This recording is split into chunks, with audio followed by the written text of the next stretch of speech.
Dès lors qu'il s'agit de la transition énergétique du monde du transport lourd, la grosse difficulté se situe autour du fait qu'aujourd'hui, il n'existe malheureusement pas de solution unique qui puisse se substituer au diesel sur tous les territoires, toutes les applications et tous les types de véhicules. L'enjeu, c'est vraiment de trouver la bonne solution pour le bon usage, au bon endroit et dans le bon timing.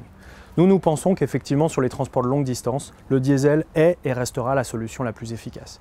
Si on se rapproche un petit peu des villes, effectivement, le gaz va occuper une place sur certaines applications, en particulier des applications de niche. Mais nous pensons que la solution qui va être la solution dominante pour les applications urbaines est la solution toute électrique, puisque c'est effectivement la seule solution qui permet d'amener une proposition de valeur de rupture sur le plan des émissions de polluants, mais également sur le plan des émissions de CO2.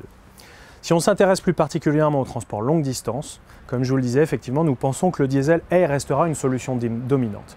Et ce n'est pas par dogme, ce n'est pas par posture, mais c'est bel et bien parce qu'aujourd'hui, de façon pragmatique, c'est la solution qui répond aux enjeux de notre industrie.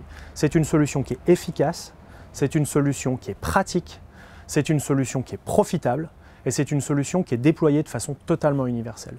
Et c'est de ça qu'aujourd'hui les acteurs du monde du transport ont besoin.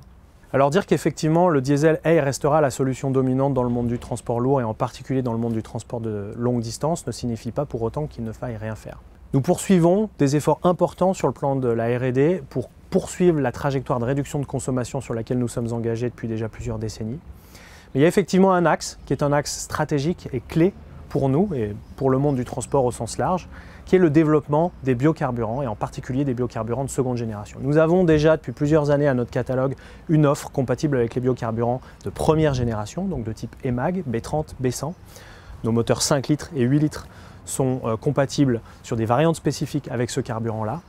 Mais nous croyons beaucoup en la vertu des carburants paraffiniques de synthèse, donc des biocarburants de seconde génération, pour l'avenir, pour une raison extrêmement simple, c'est qu'ils apportent une réponse très pragmatique aux besoins du secteur du transport.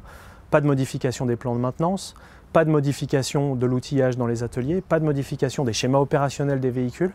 Finalement, c'est ce qu'on appelle un drop-in fuel qui peut être intégré dans le diesel standard et le transporteur qui traverse l'Europe avec son véhicule n'a pas à se poser la question de l'approvisionnement en carburant puisqu'à l'autre bout de l'Europe, il peut effectivement revenir faire le plein et revenir sur du diesel s'il n'a pas la possibilité de s'approvisionner avec ce type de carburant. Donc c'est un carburant opérationnellement qui est très indolore et très pratique pour nos exploitants.